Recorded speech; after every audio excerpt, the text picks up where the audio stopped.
Pro Group Management. Workers' comp that works for you.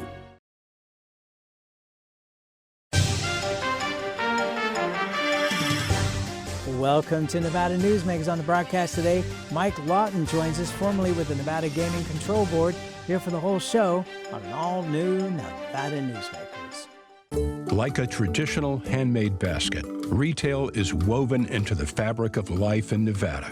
From big box to mom and pop, retail supports our communities in countless ways. Jobs for the disabled, team uniforms for kids, help for the elderly, and so much more. Retail employs over 1 in 10 workers. Retail supports Nevada, and we support retail.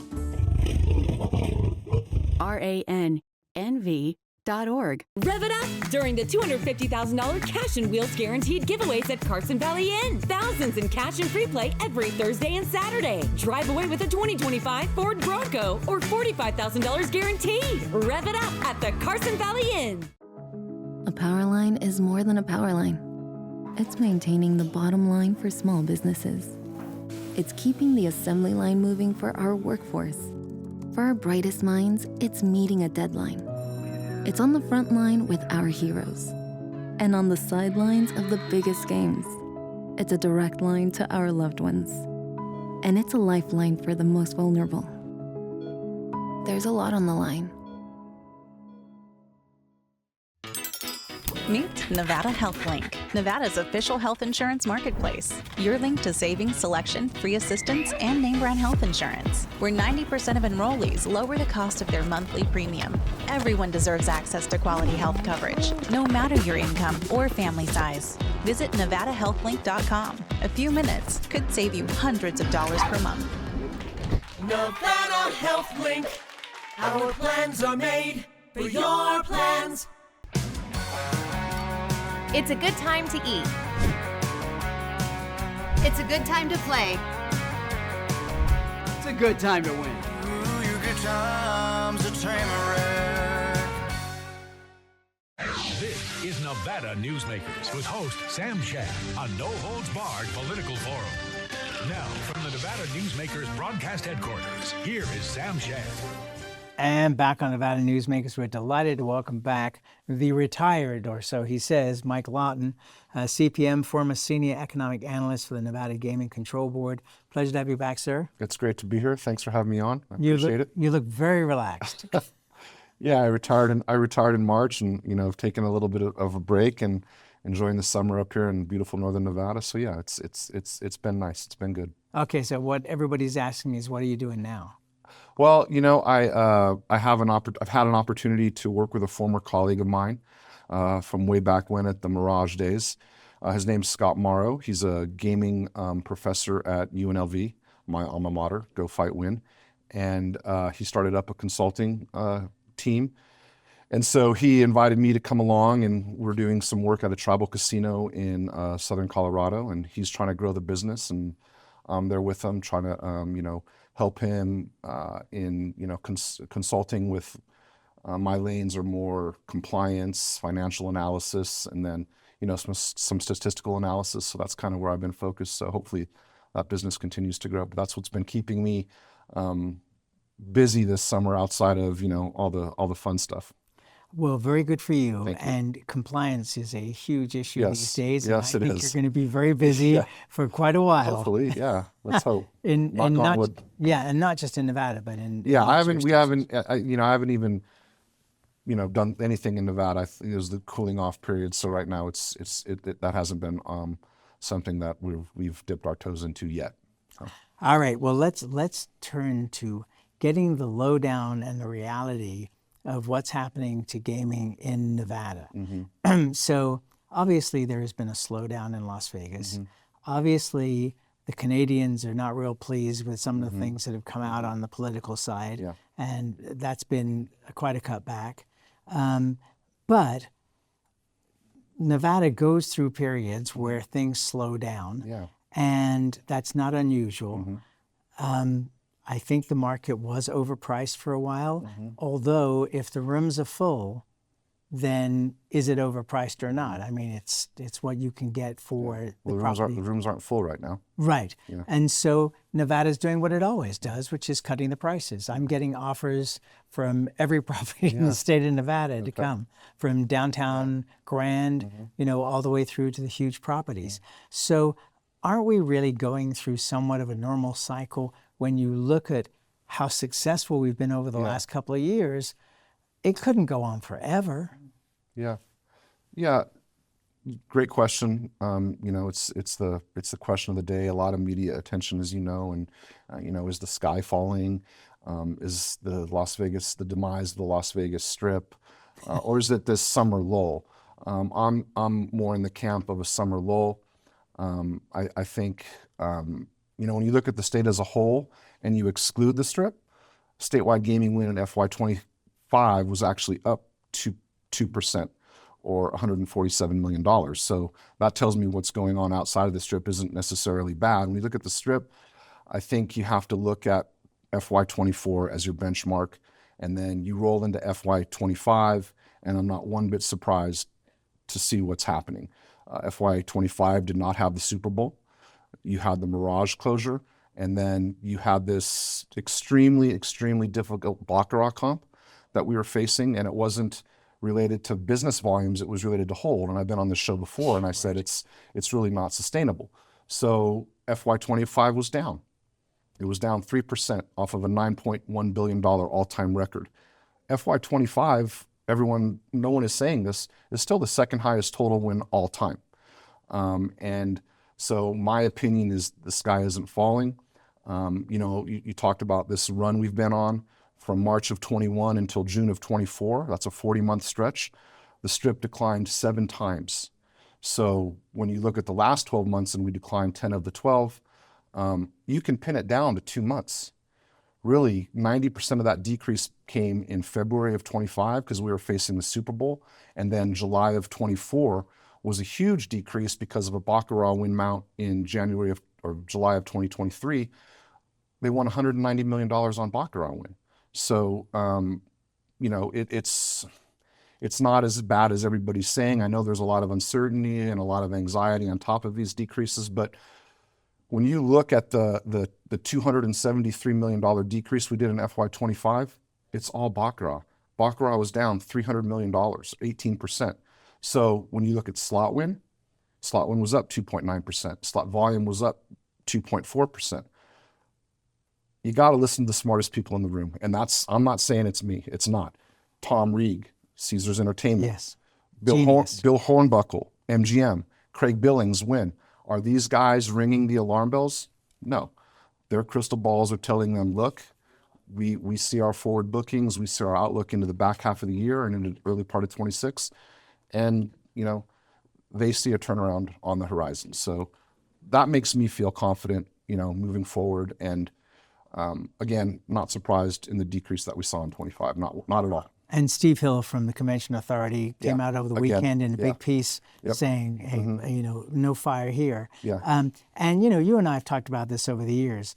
Baccarat, which the state government builds its budget on, is kind of a crazy thing to build your budget on because it's still a popular game. It's not the way it was, in the Kerry Packer days where you could make or break a quarter.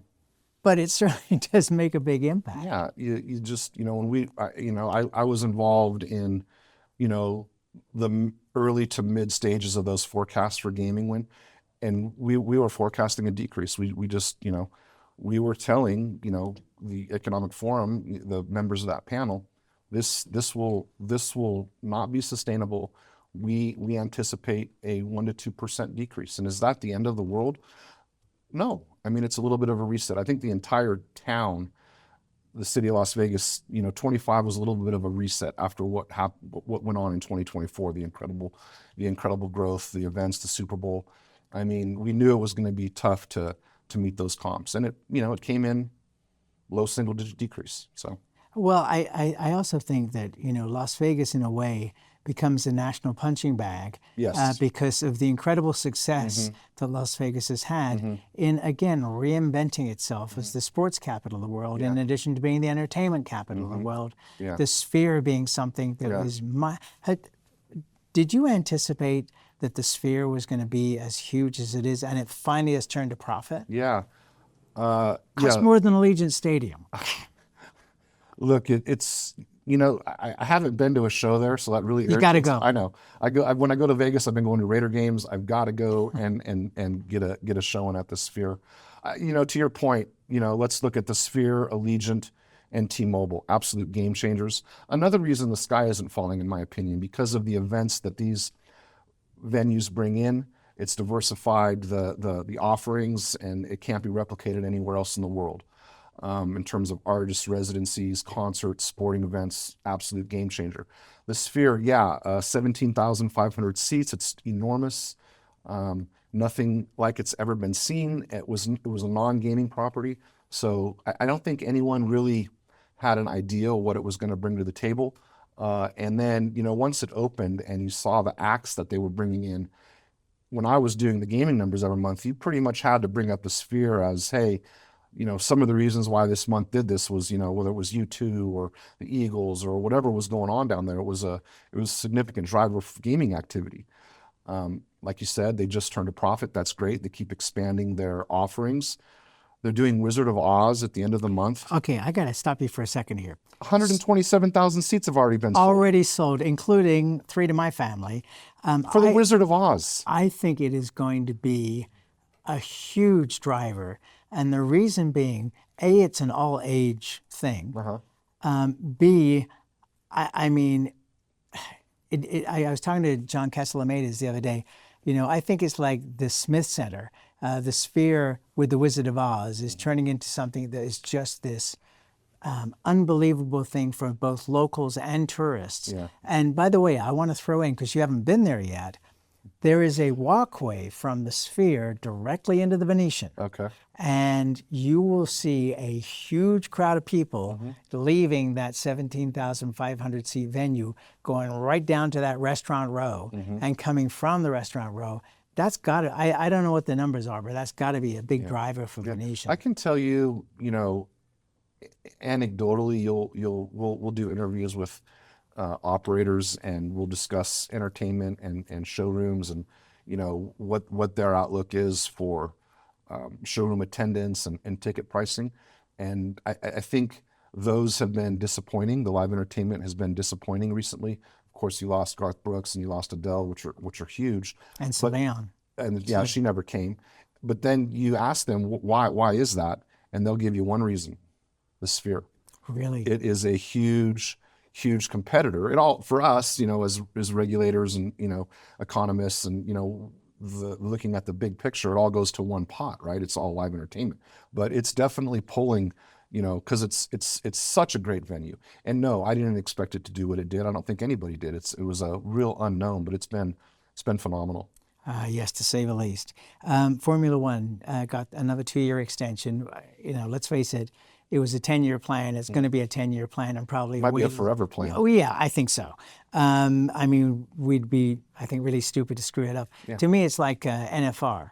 It's something that you can just continue to grow throughout. And I think the first year, the other casinos just didn't realize, the ones that were outside of the loop, what the opportunities were, and they figured it out pretty quickly. And it seems like Formula One is settling with the people that were complaining that they had lost money. Yeah. We're seeing almost every week the settlement. Is it really $1.5 billion revenue? I'm gonna leave the $1.5 billion number to Jeremy Aguero and Brian Gordon and his team. Applied analysis. Yes, applied analysis. I will tell you, from a gaming perspective, it's been fantastic. Really? So you look at, historically, the month of November, it's not the strongest gaming month. You look at the week before Thanksgiving when the race is held, very soft. So now we've had 2 years of data, November of 23 and 24. Both those months respectively were in the top 3 for gaming win in 23 and 24. And then you look at historic, this run we've been on, the top 10 gaming win months, November of 23 was 5th, and November of 24 was 9th. So if you ask me from a gaming perspective, has it been positive? Yes. Am I glad it's got renewed for 2 years? Yes. Am I glad it's here to stay for the long haul? Of course I am. Now, has it been perfect? No. There's a sour taste in a lot of people's mouths still based on, the construction that went on for the first year. I think the second year went much better. I haven't heard anything about the third year, so I'm hoping it's going smooth. And then I think the other issue with the race is it's very strip-centric. I don't know if you consider it a true citywide event. And when I say strip-centric, I'm talking 7 baccarat houses. Those are the ones that have really, really, done well with this race. And I think the goal for the race and the planners and everyone involved is to, expand the impact of that race outside of those particular properties, expand it into downtown, have some of the locals get more buy-in. And I think that's what they're working on. And it's a great event. There was no playbook for it, and I still think they're perfecting it. And at the end of the day, I have to say it's been a positive, definitely. And I think that, like I said earlier, NFR is a good example. That's a good comparison of how you spread out an event where you don't even have to have tickets to Thomas and Mack because it's not that big of a venue, and yet you can thoroughly enjoy the rodeo. And that event has leaked into all parts of the city. NFR is a huge event for the city, and it's like you said, it's been there forever. It has. Let's take a break. We'll come back more with Mike Lawton after this time out. The trucking industry is the most resilient link in the supply chain, moving 95% of our freight in the Silver State. And while essential, the road isn't always smooth. Supply chain disruptions, rising fuel costs, and unrealistic rules and laws that hamper our ability to serve our customers and country. Our prosperity and every sector of the economy, manufacturing, mining, medicine, and food from farm to table, is tied to trucks. There's nothing without trucking. Welcome to Story County, where history meets innovation, and a pioneering spirit continues to shape our future. At the heart of the Tahoe Reno Industrial Center, we power the future with global leaders in technology and manufacturing, driving progress that reaches far beyond our county lines. From advanced manufacturing to tech innovation, our industries are creating thousands of quality careers, fueling a vibrant economy that benefits every Nevadan. But it's more than just growth. Our community is our foundation, supporting families, empowering local initiatives, and creating a place where everyone belongs. Be part of a legacy built on bold ideas and boundless possibilities. Join us in building a brighter future right here in Story County. Story County, helping build Nevada's future.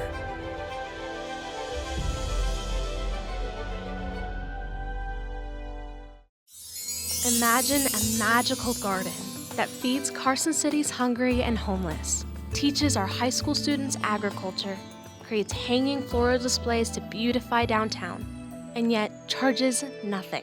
It's not magic. It's the Greenhouse Project. It's real, it's growing, and it needs your help. Go online to carsоncitygreenhouse.org so together we can grow it forward. This is Nevada Newsmakers. And back on Nevada Newsmakers, we continue our conversation with Michael Lawton. He is the former senior economic analyst for the Nevada Gaming Control Board. You mentioned at the end there downtown, and I wanted to bring up Derek Stevens. And he just got a big win. Was it in Missouri? Yeah, I think so, with the sports betting. Yes, where he was competing against the two big players, and he came in with a presentation that said, I can offer something different, and they went for it. He got one of the two licenses. To me, and I know it's a different style. I mean, I'm not comparing him, apples to apples to Steve Wynn, but in terms of creativity and, how do I say this, balls? I think he is the biggest thing since Steve Wynn to hit Las Vegas. From Circa, which was Fitzgerald's, Mhm. to the, I'm sorry, the D, yeah. which was Fitzgerald's, Mhm. to the Circa, Mhm. a billion-dollar property in downtown Las Vegas. And as he spoke about it in a recent interview, that he was looking for things from a gambler's perspective, of what would blow them away. He seems to be the current epitome of that. I'm a huge fan of Derek Stevens and his team. They've done a phenomenal job. I look at the downtown market. They just recently did their FY25 results. $930 million in gaming win. It's almost $1 billion market now. They've set 4 consecutive all-time records for fiscal year gaming win. They were up 19 million or 2% this year off of a tough comp. And look, 10 years ago, if you would have asked me about downtown and you would have told me it's going to be an incredibly consistent, resilient growth market, I would have said, prove it, because I just wasn't seeing it. It just wasn't there. So yeah, he develops Circa, opens it up in October of 2020 during the height of the pandemic, and he's never looked back. The market hasn't looked back. He's forced other operators in that market, old school operators, to invest big time capital to improve their product. So all the boats are rising in that market. He's a super likable guy, a man of the people. Definitely is a gamer. Wants the gamers to be happy. Man of the people. Circa, the sports book, Circa Swim, it's a must-see property and makes downtown a must. You have to go see it, especially if you're a gambling guy. Like, let's see this swimming pool and this sports book that is just, it's been a great asset, and I can't say enough about him and his team. And I think that the fact that he is a gambler himself just adds to that. Plus, he took Anthony Marnell's idea and built that event center downtown. Yeah. And then another positive. Yeah, and then the Fremont Street experience is one of the biggest draws. Yeah. Period. I'm like I said, I'm a fan of the market. The market's consistent. It grows. You can count on it. 10 years ago, you'd be, what's downtown going to do this year? And now you put 2-3% growth on that market, and it kind of, you don't have to worry about it. All right, we'll take another break. We'll be right back. Save money and take transit. Did you know you can ride the bus all day for less than what it would cost you for a gallon of gas? Plan your trip now by going to rtcwashoe.com. Welcome to the Ahern Boutique Hotel, where luxury and warmth come together in the heart of Las Vegas. We take pride in offering a one-of-a-kind experience for both locals and tourists. Join us for handcrafted cocktails and an unforgettable experience. Joel's Chop House, the perfect place to savor views of the Las Vegas Strip. Satisfy your cravings at the Ahern Chocolate Shop. No smoking, no resort fees, and the parking is always free. The Ahern Luxury Boutique Hotel is your home away from home. You're in trouble with the law. It's easy to think you'll lose everything, but there is hope. I'm attorney Orrin Johnson. Your first step is to hire a serious attorney with the experience to successfully navigate the legal system for you. Sometimes hope means addiction treatment instead of jail, and making sure you're treated fairly. Sometimes hope means fearless trial attorneys will stand up to the government when they get it wrong. Call or text Orrin Johnson Law. We'll make a plan. You'll take back your life. Pro Group Management offers workers' comp services to a growing number of industries. As businesses grow and change with the times, the need for a solid workers' comp program must be flexible and up to date. The evolving nature of regulations can make staying ahead of complex tasks challenging. But Pro Group Management simplifies the work so your industry can move forward and succeed. Pro Group Management, workers' comp that works for you. This is Nevada Newsmakers. And back on Nevada Newsmakers, we continue our conversation with Mike Lawton. He is the former senior economic analyst at the Nevada Gaming Control Board. One of the things that's interesting and isn't picked up by the national media, but while there's all this, wailing about the Strip, the locals market is doing very well in Las Vegas. Is it doing well in other parts of the state as well? Yeah, it's the Las Vegas locals and other markets in Clark County have really, kind of offset some of the decreases we're seeing in the Strip. When you look at Clark County, ex the Strip, it was up 3% or $135 million FY25 over 24. You look at the locals, which is balance of Clark County, Boulder Highway, and North Las Vegas. That market did $3.2 billion in gaming win in FY25, all-time record, up 4% or $118 million over FY24. That market accounts for 20% of the Strip's total. So outside of the Strip, it's those combined markets are your second most important market for gaming win. Again, you look at the largest component of that is the balance of Clark County. They did $1.9 billion in gaming win, up 5% or $96 million. In that market is the Durango property, which has been a home run. That Station Casino. Yes, who's been a home run for Red Rock Resorts. They've already got shovels in the ground for an expansion. That's going to be done early 26. I think from a Wall Street perspective, analysts are a lot more bullish right now on the Las Vegas locals than any market in Nevada and perhaps any market in the entire country. And why is that? It's a great growth story. Clark County's population continues to grow. The demographics continue to improve. More retirees move in, more disposable income. That's the perfect playbook for Red Rock Resorts. It's the perfect playbook for Boyd. It's the perfect playbook for, a lot of the other operators that, benefit from that local Las Vegas gambler. And a lot of banked land for those companies. Yeah. For their future expansion. Definitely. Mike Lawton, I love having you on the show. I'm so glad you're here. Are we already done? Yeah, sorry, buddy. Right. But please come back. We'll see you early fall, okay? Okay, sounds good. All right. Thank you. And we'll be right back.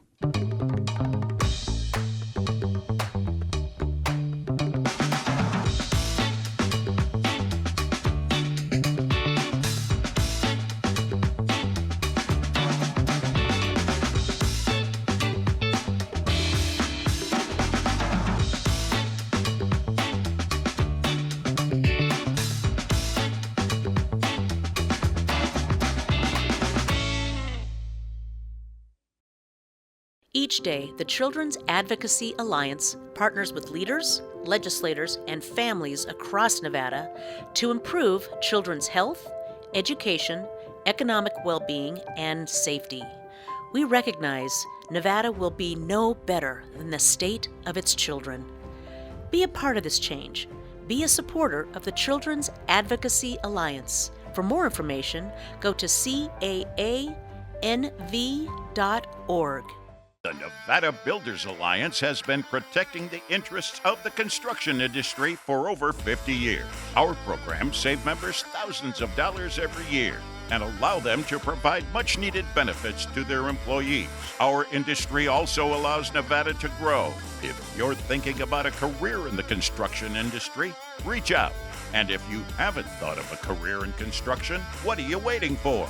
We are the Nevada Builders Alliance. As you know, Reno is booming. Toll's development company is helping it grow with insightful design and development, building community with every project, adding beauty, adding excitement, emphasizing our shared humanity. Reno is becoming bigger. Toll's development is helping it become better, more livable, more enjoyable. To learn more, go to tollsdevelopment.com. tollsdevelopment.com. You can always watch Nevada Newsmakers 24 hours a day at NevadaNewsmakers.com. Thanks for watching and listening.